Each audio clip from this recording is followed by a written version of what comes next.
Welcome students. I hope you all are fine and safe at home. I'm fine too. This is week 9 and lecture number 1.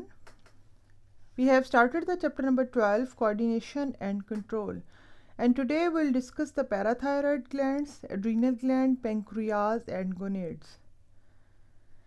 Here are some objectives to summarize the functions of the parathyroid glands, adrenal gland, pancreas and gonads. First of all, we will discuss the parathyroid gland. These are 4 glands situated on the posterior side of the thyroid gland. Before that, we have already studied the thyroid gland and you know where it is situated. They produce a hormone known as parathormone. It increases the level of the calcium ions in the blood. When there is increased production of the parathormone, more than normal calcium salts are absorbed from the bones and added to the blood. So, the bones become brittle. If there is deficiency in the production of the parathormone, blood calcium level falls. It leads to the tetany, which affects the functioning of the muscle. So, we can say that the parathormone is that hormone which affects on the calcium ions. Either calcium is enough in the body or not. So it depends on this hormone. You can see it is situated just behind the thyroid gland, and parathyroid glands are 4 in number. Now the adrenal glands. 2 adrenal glands are situated above the kidneys. Each adrenal gland consists of 2 parts. The outer part is cortex and the inner part is medulla.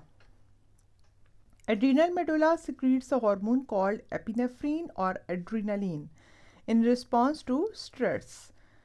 Students, you know and you remember we have studied this adrenaline when we were studying the autonomic nervous system. When the body is in an emergency condition, the adrenal glands produce the adrenaline to cope up with the emergency situation. It prepares our body to overcome the emergency situation. Therefore, adrenaline is also termed as emergency hormone.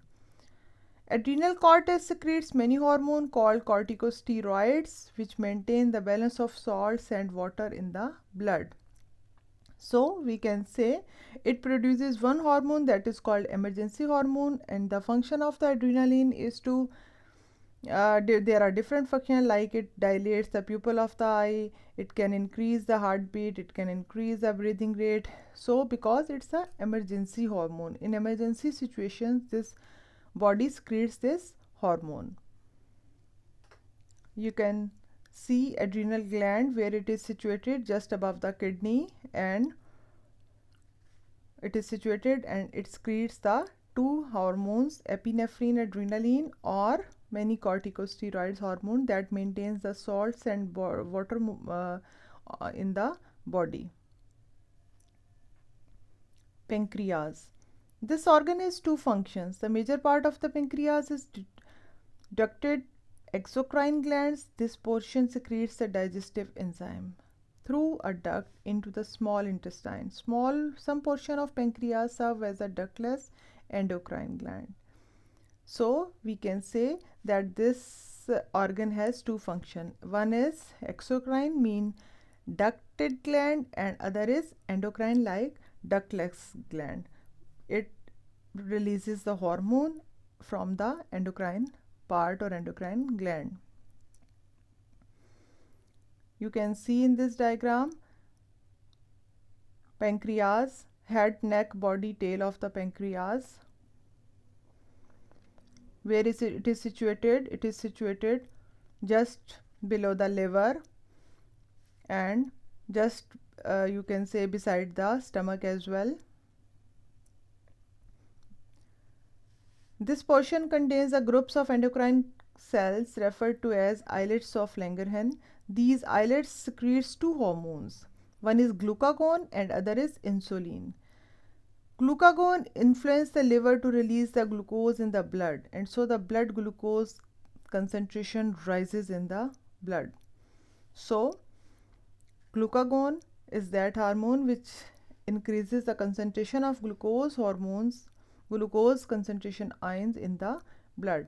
And second is the insulin. Insulin influences the liver to take excess glucose from the blood, and so the blood glucose concentration falls. So we can say these both hormones affect in different conditions, and these both hormones, they can work against each other. Like glucagon increases the concentration of glucose ions, and insulin decreases the concentration of glucose ions. Here you can see the blood glucose levels after drink or before drink. Normal, what is the normal? It is 140 milligram per 100 ml. Pre-diabetic and diabetic patients. So what are the blood glucose levels? Gonads. Testis, singular testis. The ovaries are the male and female reproductive organs. Gonads. In addition to producing the gametes, gonads also secretes a hormone called sex hormones. Testes secretes a hormone testosterone, which is responsible for the development of male secondary sex characters such as growth of hair on the face and the cornice of the voice. So gonads are those hormones which are responsible for the releasing of sex hormones, and they are responsible for the development of different characters in the male. Students, here is the assignment. You have to write the note on the adrenal gland, and you have to submit your work before the next lecture. Till then, Allah Hafiz, and thank you so much. Allah Hafiz.